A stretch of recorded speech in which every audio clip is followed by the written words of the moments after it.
It's a completely unprecedented time in America, and we are right in the, not just witnessing history, but we're right in the middle of history, and I think we're at a turning point. It's unlike anything I've ever experienced in my lifetime, and it's coming in the middle of all these other multiple things going on. You know, it'll be 100 days since we declared a state of emergency in our state. We had our first cases of coronavirus, and we've been dealing with that health crisis and the economic fallout. And now we've got the tragic death of George Floyd and the completely understandable anger and frustration that has boiled up across America. And it's all of these things happening together in a short period of time. It's really quite unbelievable. I know, Governor, that you've praised Baltimore's police as well as its residents for holding peaceful protests, but I'm sure you remember just a few years ago, after the death of Freddie Gray, Baltimore erupted into violence. What do you think has changed between then and now? Well, I remember it very well. I had just been governor for 90 days when we had the worst violence in 47 years break out in our largest city. It was quite a different situation than what we experienced this time.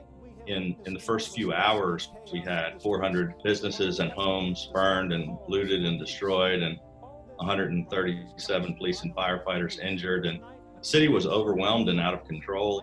We learned a lot from that, and I think 5 years later, we've made a lot of progress, both on the side of the police department and on the community, who said, we don't want to see that violence. We don't want to burn down our own city. I was really proud of the citizens of Baltimore. It was thousands of people came out and peacefully protested. Look, we certainly have by no means solved all the problems of Baltimore or in police departments across our state, but we have taken some really big steps and made some real progress. First of all, we passed criminal justice reform in our state, the most aggressive in America. We did it before the federal bill was passed, and they modeled it on what we did here in Maryland. We lowered our prison population by more than 49 other states in the country. We lowered sentences for many different crimes other than violent crimes, which is still a problem. And 90% of the citizens in Baltimore want us to get tough on violent crimes. Governor Hogan, as you well know, there have been suggestions for defunding the police, really taking a lot of that money, if not all of it, and investing more in communities, in social services and programs. What do you think of that idea? And do you have any plans to consider it? I think the idea of defunding or reducing funding for police is a terrible idea. We've been able to improve things by investing more in our police, in recruitment, in training, in equipment, try to teach people about de-escalation. We've got a very diverse police department. That's majority minority, and I think they're better equipped, better trained. Body cameras. They spend a lot of time in the community working with folks, and I think it's really helped. The problems are not solved by any means, don't get me wrong, but there's a little bit more trust and a little bit more communication, and spending more time listening to the concerns and trying to work together is what it's really all about. The second part of the question about investing more into some of the other areas, we've been investing record funding into our schools and more money into the social programs. And I think you've got to do both. You've got to invest in those communities and give people more opportunities, and you've got to help with some of the underlying socioeconomic problems. But eliminating or defunding police is not the way.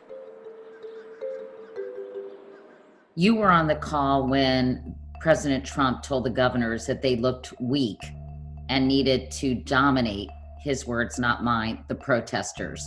What was your reaction at that moment, Governor Hogan? First, I thought that was the wrong way to go about it. I thought it was terrible the way they moved in on those protesters. But to a certain extent, in Baltimore, I don't think you should dominate in the respect of go in there and get physical with the protesters. But in the 2015, my theory was peace through strength. So the city was on fire. The police force was overwhelmed. They were throwing cinder blocks and bricks and injuring police and firefighters. The citizens of Baltimore City were crying out for somebody to come save the city. So we did send in an overwhelming force of state police and National Guard, which is what they're there for. So I think you can't just let violent rioters take over a city. So on that part, I agree. But you also can't infringe upon the rights of people that are protesting, and that's a very important right that we've got to protect at all costs. So I think it was a totally wrong way to go about it. If you look at what happened in Washington with that response, and you look at what happened in Baltimore, less than 40 miles away, it was almost a completely opposite response and result. How did you feel about what happened in Washington? Peaceful protesters being pelted and tear gas to pave the way for President Trump to do a photo op in front of St. John's Church. I can't speak to what the motivation was. I think it was the wrong move, and it certainly caused a lot of negative reaction. Obviously, it was not a decision I would have made, and I think most people agree it was the wrong thing to do. I didn't support the president in the last election, and I have been, as the chairman of the National Governors Association, and for 5 years, probably the most outspoken Republican governor in America, and one of the folks that stands up most frequently tells him when I think he's wrong, both to his face and publicly. If I think the president's doing something right and I support a policy, I'll say so. I think the president is doing something wrong. I'm certainly not one of those Republicans who's afraid to come out and speak out against the president. I never have been and never will be. As Maryland continues to reopen, I know you're getting some pressure from businesses to open even further and faster. What are we learning about the virus's spread, and what are you most concerned, not only about reopening, but when it comes to protesting? So on the reopening, we, as chair of the National Governors Association, we kind of wrote a book, gave guidelines. NGA put out a guideline for all the governors about safe and effective reopening. Here in Maryland, we brought together some of the smartest doctors and scientists from across not only our state, but in America, from places like Johns Hopkins and the University of Maryland Medical System. We have a really safe and effective gradual reopening because we need to get our economy back on track, but we've also completely flattened the curve. We've dropped our positivity rate by more than 70%. And we're going to continue to slowly and safely reopen things. It's a balancing act because you want to make sure that you get people back to work, that we help our small businesses, but that we don't cause that spike. And so there's some pressure to reopen, but Washington Post poll just said 85% of the people in our state approve of the job we've done on the reopening. So I'm just going to keep doing it gradually. We are concerned about the protesters. I know that Scott Gottlieb, the former FDA commissioner, said about 2.5 times more chance of getting the virus by being out there in those protests. Just a week or two ago, we had 10-person limits on gatherings, and now we have 10,000 people gathering. So we're going to encourage everyone who was involved with those thousands of people to go out and get tested. It's a concern of all the governors across America that we want to make sure people express their frustrations, but we don't want them getting sick and spreading the virus. How concerned are you about the unemployment rate and so many people being out of jobs? I mean, it's still a dire situation. What can you do about that in the state of Maryland?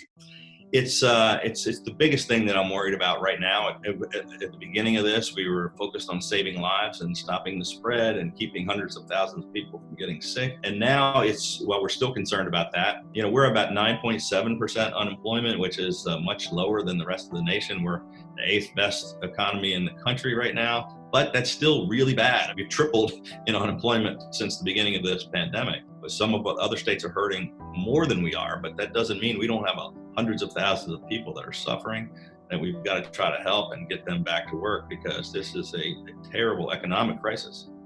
The states stepped up and were on the front lines of this entire battle on the pandemic. We stepped up and took the difficult steps that had to be taken to save lives and to keep people safe. And now the states are going to need the help of the federal government.